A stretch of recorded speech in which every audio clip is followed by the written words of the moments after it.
You struggle in vain, dancer! You're not long for this world!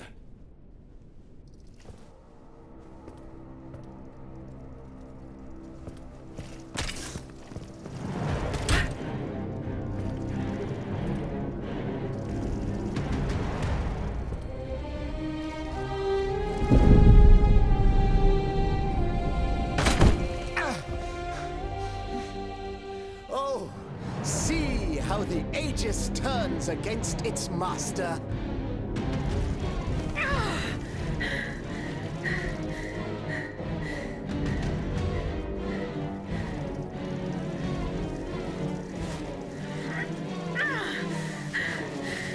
You are not my master, tyrant! You never were! I am quite happy to concede this point, but what about the Count? Have you forgotten that he gave you life and whispered the order that animates you? Look how he runs, the coward! Do you understand what he has in mind? La pauvre enfant, sleeping so sweetly, she won't be dreaming for long now! Croissant! Athenais!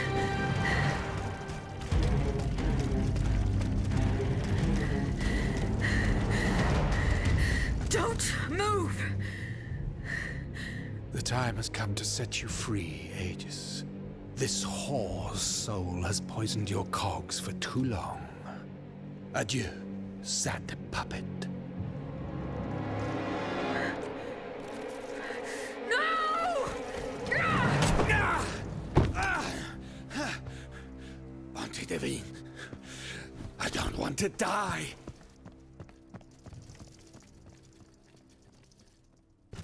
Athenais. The sun is rising, and you have slept for far too long. The beauty of this world longs for you, just as you long for its light.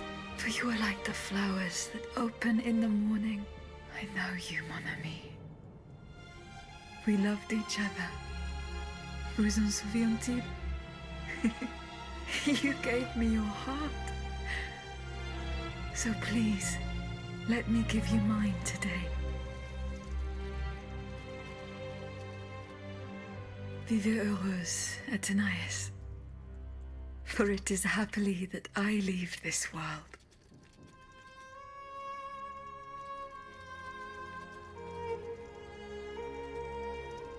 This way, monsieur.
Monsieur, we have the king.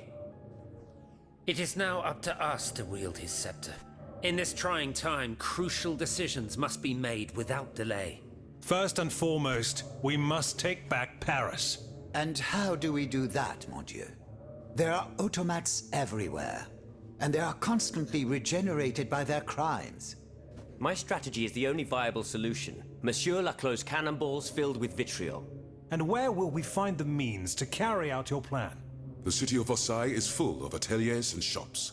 Moreover, as far as we have been able to see, the king's army has barely been deployed there. And it will not be too risky to look around. Very well. Now, regaining control of Paris depends on our combined efforts. Mais ensuite, Once peace has been restored, what of the kingdom? This is indeed a crucial issue.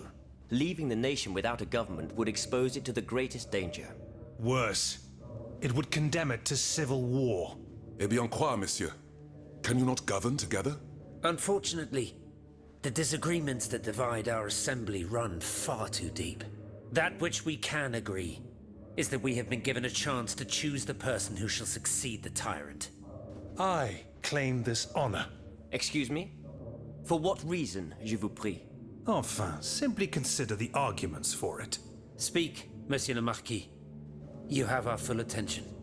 To begin with, I rescued the Dauphin from his father's clutches and ensured the dynasty's stability. The child will reign as Henri V. We will appoint someone with great wisdom to act as regent until he comes of age. Fie. The people do not need a crowned puppet. Yes, they do. Now more than ever before. Once the Assembly has adopted a constitution, the people will welcome a sovereign who will protect it.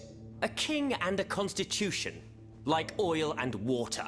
Go on, Monsieur le Marquis. Monsieur, I rest my case. Very well. Monsieur, we must now make our decision. May each of us respect this decision, and set aside our personal interests for the sake of peace and the common good. Who among you approves the appointment of the Marquis de Lafayette?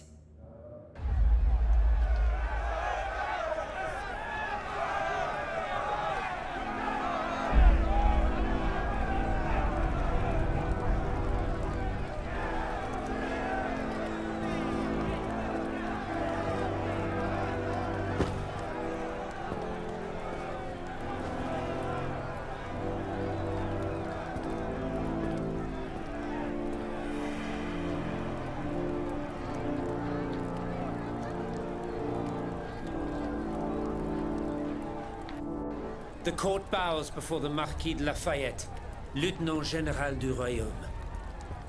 Louis de Bourbon, former King of France, in the name of King Henri, fifth of his name, in light of the innumerable crimes of which you have been found guilty, this extraordinary royal court sentences you to the ultimate atonement. The sentence will be carried out on the hour. In its great mercy, the court will now hear your last words.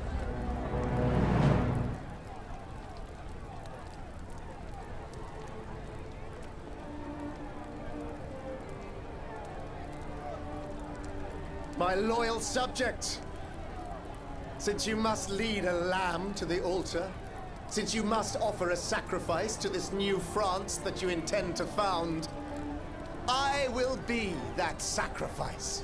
How dreadful this world is, where beauty is doomed to fade and flesh decays. I found no consolation in this world. I vainly thought I was giving our souls the gift of immortality beyond our mortal bodies. The Grim Reaper was my sworn enemy. Influenced by the most awful of men, I believed that the genius of machinery could overcome death itself. Alas, I have lost this fight, and am branded with the mark of murderer. Life, even more than the crown, was heavy for me to bear. I have suffered too long under the thumb of nature, which I despised. As a child, I saw my older brother die. I lost my father in the prime of his life, and then my mother, who was even younger. My beloved daughter did not live a year. As for my son, the first of my heirs, I unknowingly gave him to drink from a poisoned cup. I mourn the death of these poor souls daily. My death will not unite us, of this I am certain. For I, in my misery, have lost the support of my faith. So, executioner, lay me down on this board, Vertu. I will sleep now. Sleep at last, and not to dream.